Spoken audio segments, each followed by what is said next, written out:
And we're good. What's going on with Stephan? Hey, how's it going? Thanks for having me. So tell the people what you do for those of you who don't know, who don't have an Instagram. He's incredibly famous. Like, wait, show him the shirt really quick. Vague, alright. Famous. Tell him what it is. I mean, you get in there. Hey, what's up, guys? My name is Stephan. I'm a founder of a clothing line in Detroit called Bxnk Official on Instagram. And I also own a media company called OBDO. How did you start? Did you start both at the same time, or was it one at a time? It's on you more. They know what I look like. They want to see you. So, the media company came first. Okay. But my interest in streetwear came before that. So, in middle school, I skateboarded all the time. Had a skate team. You know, we rocked all these skate brands. You had a team? Yeah, we had a team. Oh, I don't know. Like, you compete on a team? No, we just got together and made videos. Oh, okay. That's cool. Yeah. And then we needed to find some way to make money, so we started selling our own T-shirts, and that's how I kind of got started. So I love that creative side of making videos and these T-shirts and clothing and all that. That's what's up, dude. So you did it out of necessity, not out of a want. Did you just want to keep skating? Is that all it was? So you just started a whole clothing brand for it? Exactly, right. That is a dedication to skating. Do you still do it? Like, are you still on a team? I do. No, not on a team. I don't do it nearly as much. I wish I did, but just whenever I get a chance, I'll kind of roll around. Okay. My body can't handle the falls anymore. See, old age gets to all of us, but you're not old. I feel old. Yeah, I mean, I feel old too. I'm too young to be feeling this old. The thing is, wait, tell them what that X is, because that was interesting. Like, I asked you beforehand, but wait, show them what it is, because I can't. Yep. Like so it's not bank. Like I mean, it is bank, but go ahead, tell them. So it's pronounced bank. It's a portmanteau of bone rank, which is a governmental system that was used in ancient Korea. So taking the first letter B in bone, and then the last three letters of rank, A and K. But I didn't want people to actually think that we were a bank. So we replaced the A with an X, and that also stands for collaboration. So we do a lot of, I don't know if you guys seen us around, we do a lot of collaborations in the area. All these pop-ups, like the last one we had at Detroit Foundation Hotel. Our very first one, we featured augmented reality art at an art gallery, and we just get a bunch of independent brands in the area together just to share resources and promote each other. What's the end goal? Like what's the end goal of your clothing company? Like, do you actually want to own your own store? Do you want to like have your own, like what do you want to get out of this? Yeah, the end goal with the clothing line would be to be known worldwide. Have flagship stores all around the nation, especially in Detroit, and we're working towards that. And so that's the end goal. Okay. Just why?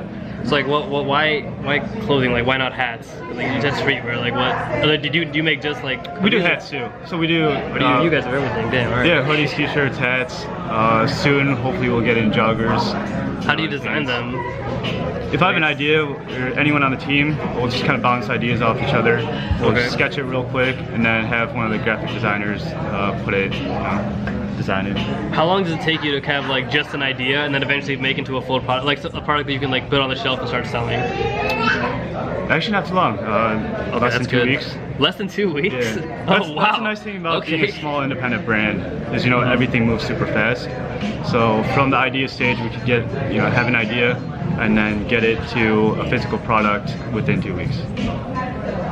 That is really fast. Holy crap. Yeah. Whereas the big brands, they have such a big company that it takes they're planning stuff for over a year. How many products do you have total? I mean, do you know off the top of your head? I don't. Like, how many hoodies do you have, like, selection-wise? 4. Okay. Yeah. So you're not too many, but okay. Well, yeah, I was wondering, like, do you have like a bunch of like different varieties, or do you just have like a few that like are selling really well and you want to capitalize on those? Yep, exactly. So we do have a selection, but there's a few pieces that sell better than the rest, so we just focus and promote those. Yeah, I am not at all an expert on this stuff whatsoever. That's why I'm asking. Like, I don't know which is the better business model, because I've never, like, the only company that I started was like a really small software company, and the hardest part about that was just actually finding like contractors for us. All we did is we just converted like apps from like iOS to Linux and Android, and we did it for a really cheap cost. It was not difficult. It was very like I wasn't making anything, but you're actually creating something. So what's the most difficult part you can tell people who are not entrepreneurs but they want to be? Like, what's the biggest obstacle you faced? Finding the right team. That probably took the longest. But once I found the right, the core team, and everyone just worked very well. Everyone had their own skill sets that contributed to the team. Things started moving so much faster. How did you find people to work for your team? Did you know all of them beforehand? No, I didn't. Pretty much everyone on the team except my brother, I didn't know beforehand, and we just ran into each other at different networking events, just meetups, and Instagram actually linked a lot of us up. That is how we met. Instagram is incredible for meeting people. That's actually how it was meant to be used. Right. So don't just like pictures, actually use it for meeting people, which is awesome. Dude, that's a really cool story though. Thank you. What do you like? Where are you guys right now? Like, how far are you from the goal of like global branding? Like, do you only sell in the U.S.? No, we just had a photo shoot in California, in Malibu, and LA. Okay. So a few of our creative members, flew down there, had a photo shoot, came back. So we are starting to sell outside of the state. That's awesome, man. Like, have you ever who's the biggest like collaborator that you've worked with? In terms of models, we actually had Zay Hilfiger, the rapper that did Juju on the Beat. Yeah, we had him model a lot of the local. How'd you get him? One of our photographers grew up with him. So oh, okay, that's pretty awesome. Holy crap. And we've worked with a lot of influencers in the area and artists as well. So we're heavily involved in the music scene. Did you find them all through Instagram? Or like the majority? Instagram, yeah. Okay. Especially in the creative field, it's like that's how you find people, and you can actually check out their work right on their page. I cannot explain to you like how incredible that is. For you it must be even better. Like for me as a comedian, I can't really. So the difference is like you can't really tell how good a comedian is based off what they have on like YouTube, for example, because once you make a joke and once you put it on the internet, it's done. Right. Like you can never retell it on stage because I mean, it's not the same thing as a song. Like I've actually repeated this so many times in the podcast, but like for a clothing brand, right? You can have like all like the history of what you made, what you're like selling, limited releases. Like you can picture all of them. Comedians can't do that. We can't put videos of us like performing on stage because once you hear the joke once, it's not funny twice. Right. Like you can't repeatedly hear a joke and it's like it's so good. You can hear a song over and over again, and you can hear the song a month later. It's still a good song, but the same joke, it's not funny anymore. Yeah. But so finding comedians over Instagram is a lot harder. We still don't have a method of like locating them yet. But dude, kudos to you for finding these artists. Thank you. Like that is really cool. So how do you brand yourself then if you can't post your stand-up? So the way that I do it is you have to really know. It's not so much as like how good you are as a stand-up. It's more of like who do you know. And the reason for that is because people, like I know people who have that they've performed like at over 100 different venues, and they've been doing this for way longer than I have. I've gotten much farther than them because it's not where you perform. It's not like how many times you perform, it's where you do it. So you can perform like at 100 different bars, like 5 times a night, you're not gonna get anywhere. It's better to perform at like a actual comedy club, like once a week. Gotcha. If you can get that, this is where the thing, cause like, if you're a promoter for a movie or for like a TV show, and you're looking for a comedian, you're not gonna go to a bar. You're gonna go to a comedy club where people actually like if people are paying to come see you, right, you're expected to be good. Right. If people are not paying to come see you, it's like, why would you give away shirts for free? It's like, who's gonna really wear those often? Like if you get a free shirt, you're gonna be like, yeah, I'll wear it when like there's nothing else available. I'll wear just like a throwaway shirt. Yeah. But if you're paying like $50 for something, no, you're gonna wear that with pride. Oh yeah. You're not just like throwing it in the closet. It's like, I'll get to it when I get to it. Yeah. So that's the same thing with comics. Gotcha. Like if you're gonna pay like $20 a ticket to see someone, you are expecting them to be good. But you're not paying $20 to see anyone at a bar. You are paying that much at a comedy club. So for me to actually market myself, I need to get people to come out. I say people, I don't mean like general public. You need specific people. Like I've had producers actually come out to the like shows at Ridley's Comedy Castle, and they've watched me. They've come up to me and they're like, hey, like, do you want to do a commercial? And usually I'll say yes. And I've been in 2 commercials so far. Like I've been in a Pizza Hut one, and I've been in a Hersheys one. That's awesome. Yeah, thank you for that. I got free Hersheys, which is really cool. They give you like, yeah, so I don't know. Like how much? Yeah, so I don't know if you know this, but Hersheys will hook you up. They gave me a card that was like, I get free Hersheys, so I get free Hersheys for life if I pay X amount a year. So it's pretty much after deductibles, like, so if I give Hersheys, like, I'm not gonna give the exact amount, but if I give them like a certain amount of money, anything after that, I can just like put in like it's like pretty much a coupon code, and they just ship me free chocolate all the time, yeah. I need so to know that. I know like Hersheys hooks you up. So that's what I had, for a charity I was with, I literally just bought them like, I can't say the exact amount because of like legal issues, but I just bought a whole bunch of chocolate, and then I just like, you gotta contact them. You can't just order 1 ton of chocolate, right? They're gonna be like, what are you doing? Because I have tried. And after that, they're like, yeah, you can't, no. But then you tell them it's like, it's for a charity, like I have this, whatever, they'll hook you up. Like they sent over 1,000 chocolate bars to this place. Wow. So, shout out to Hersheys. But I can't. So, yeah. My girlfriend Michelle and we run a food and city guide called 3640 Detroit. Okay. We just released our merch line as well, and 20% of that we partnered up with a local charity. That's a good idea. That's how you do it. And just promoting hunger relief. So check us out on Instagram at 3640 Detroit. How's that work? How'd you start that? How do you start all of these things? So I was born in Korea, and when I moved here, I became fascinated with everything going around.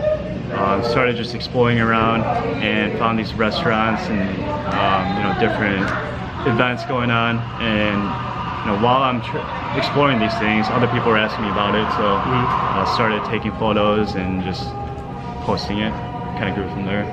How old are you when you came here from Korea? I was young, elementary school. Okay. I mean, I was born in India. I came here when I was really young too. Okay. But I mean, I tell everyone that I was imported. Yeah. It's a quick conversation ender. Well, okay, most people, so fun fact, I'm actually an engineer by day, and no one believes me. No one, because when I tell people that, like, this is one of the hardest things at comedy clubs. Yeah. When I actually, so fun facts, don't try to be funny if you're talking to like a manager or an owner of a comedy club. Like, it's not, they're not looking for that. No. Like, they're looking for you to actually be serious about it. Gotcha. Like, this is where it matters. Like, it doesn't matter how many times you perform, it matters where. Yeah. It's like when people are posting, it's like, yeah, I'm gonna be at like here at these nights. Like, no one cares. Because who are you performing for? Like, the audience you're trying to target matters. Gotcha. So if you're targeting like people who are going to bars regularly, that's a good way to get started. Because if you can't make those people laugh who are drunk, you're not gonna make people who are sober laugh at all. You know what I mean? Because drunk people laugh at anything. You can say like, Bob, and they'll just go crazy with it, right? So this is how a good way to get started, but if you want to actually grow, you need to find out which audience you are, like same thing with the clothing, who are you actually trying to market yourself to? For comedians, you got to market yourself to people who actually care about your comedy. And this is why I don't perform at colleges. Like I went to Michigan State, I don't perform there. Go green. It's go white. I can't do it though, because people get offended too easily. And the beauty of it is when you go to a comedy club, that doesn't work. Like, because the difference is when you're actually going to a comedy club, you're going there for comedy. But when you go to like an open mic at a university, for example, you can have like singing, dancing, magic tricks, ferrets.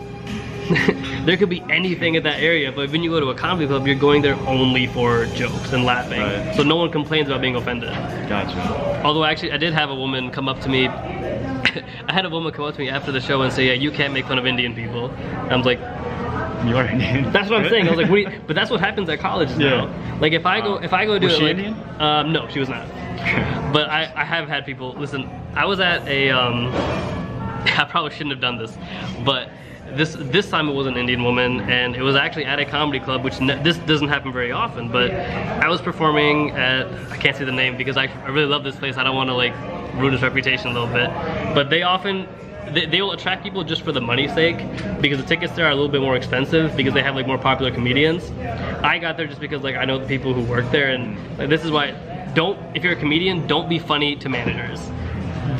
They don't care. It's like when you're actually trying to market yourself, you be serious, talk to people professionally, and when you get on stage, then be funny. Gotcha. This is the biggest difference people like mistake all the time. Where it's like I've met people who they're aspiring rappers, and I was like, if I'm talking to you like a rapper like this, I'm like, don't don't rap to me. Right. Like just talk to me like this. This is how we're gonna get business done. Rap the whole time. Yeah, no, don't like rap on stage. Keep that for the stage. Don't keep it for a conversation's sake.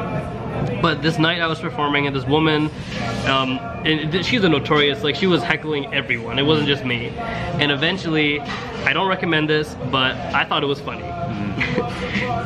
Because like I was born and raised, I mean I wasn't born here, but I was raised all around the city. Like my dad works out here and we just drive around. Like I know this place like the back of my hand. So this is the most comforting area I can possibly be in. So if I make fun of Detroit, it's because I like this place. I don't make fun of anyone who I don't know. Because then it does get kind of insulting sometimes. Yeah. But this woman decided, she was like, tell funnier jokes. And she was like, you can't say that. Like, as an audience member, you can't really tell the comedian what and what not to say. Right. That would be like me coming up to you and saying, stop making those clothes. You'd be like, stop buying them. Right. It's like, you don't have to actually buy, or like, you don't have to watch comedians that you don't like. Yeah, exactly. So it's like, there's no point in me coming up to you and saying, I don't like that logo, change it. I don't like the color. What would you say? Stop buying it. Exactly. It's like, that's fine. Go. There's plenty of other clothes. There's plenty of other comedians. Like, you're trying to appeal to people who want to buy your product. Like, how do I make this better for you? Right. You're not trying to appeal to people who don't like you. Yeah. So that's the biggest difference I'm trying to convey to, if you are a consumer of a product, which we all are, don't email the company and tell them you are doing it wrong. No, they're doing it right. You don't get to tell the people who are performing and creating stuff what they should be doing. What this woman decided, like, the joke I said was like, I asked my mom if you wanted me to find an Indian girl, why didn't we just stay in India? My mom said, listen son, I wanted you to live every day like it was your last. So we moved to Detroit. I thought it was hilarious. This woman did not. Okay, so she went ahead and reported me to like the manager, who like I knew the manager very well, and she's like, this woman said that you were like making fun of everyone, and she was like, you were bashing this and like Donald Trump and Jesus, and I was like, I didn't say any of that. Right. But I think the biggest problem that I've seen is that people feel that their opinion is like higher than the performers. So I was like, if you don't like it, don't watch it. Yeah, if you're offended, it's okay, right? Like if you're offended, be offended. It's all right. Like, I'm not trying to convince people to watch. I'm not trying to get the whole world to watch me. I'm trying to get the people who enjoy my stuff to continue enjoying it. Why are they going to a comedy show anyways? Well, this is the question we often ask ourselves all the time. Like, why would you go to a place where you know this will happen and then complain about it? Yeah. It's like, why would you go to a movie theater and then say, no, there's too much violence in there? I'm like, it's an action movie. Right. Stuff will blow up. But that's what they do. Like, do you ever have that happen to you? Like, people actually like send you messages like, I don't like your clothes. Actually, no, not yet. Thank goodness. But I'm sure it's gonna start rolling in eventually. Oh, I guarantee. There's no way that like, I know that this doesn't look like anything offensive at all, but people will find a way. On the media side though, when we work with clients and making videos or some type of content, we have had people saying that, like talking shit about the team or. Why? On this Why? Like, do you know what their motive is? No, I don't know. Just competition or whatever. Is that what it is? Maybe. Oh. Is it, how competitive is like the market for like what you're doing? I mean, I know the clothing market's like obviously vastly competitive, but like for a small company, like who are you competing with like at your level right now? In terms of on the media side? Yes. I guess just, well, I hate saying looking at people as competition. Say it. Say it. Just do it. Just let it happen. It's okay. No, I mean it's just all the other media companies around here. Just leave it at that. Okay. See, I was trying to bring out some inside information, but I feel you. I can't just start listing off comedians that I don't think are funny, low key. But going back to what you were saying earlier, it's with the target audience, you don't want to try to please everyone. You can't. You're not trying to be funny. There's no way you can please everybody. It's not gonna happen. And that's a lot of things that brands come up to us and ask about it. And we're like, why? Who's your target market? And they're like, everyone between the ages of 18 and 45. Okay. And that's it. Well, we're like, you really need to focus, dive deeper in there. Yeah, you can't sell to everyone. No. You got to find the people that really like your brand and like your message or your mission, and then have them support you. Absolutely. So. Yeah, there's no way to appeal to everybody. Like even like giant clothing companies, they can't sell to everyone. Like I stopped buying Hollister when I left high school. Yeah. Only because I was like, it's not something that like you don't see 50-year-old dudes walking around in like shorts. I mean, unless you're in like Florida, right? That's a whole different story. But So how did you determine 18 to 45? Is that actually who you're like targeting for yours? No, it's But that's a big range. that is a big range. Yeah. For us, it's I'll say 18 and 28. Okay. But really into the music scene, the music and creative scene. Yeah, so that's probably a good target audience to have. Yeah. Do you go to like college campuses and like advertise there? Sometimes we have a few reps, college students that we work with, photographers, creatives, and they help us promote. How do they help you promote? On Instagram mostly, or just Okay, got you. or they just rep our stuff, tell people about it. So do you have like an online website people can go to? We do. Yeah. Well, tell them, they need to know. Like I've already seen it. Like tell them. Yeah. It's Bxnk.com, Bxnk.com. The only thing is, we are in the process of changing the domain. Why? So it will be different. But if you follow us on Instagram, Ouch. you'll find out. What are you changing the domain for? So Wait, are you allowed to say it before I ask that question? Like, are you gonna reveal anything that we should know? yeah, we have something coming up in January, at the end of January. That's what I'm talking That's about. the reason. Look, that's our time, man. Thank you, Stephan. Awesome. Thanks for All right. having me. Stay fresh, stay golden.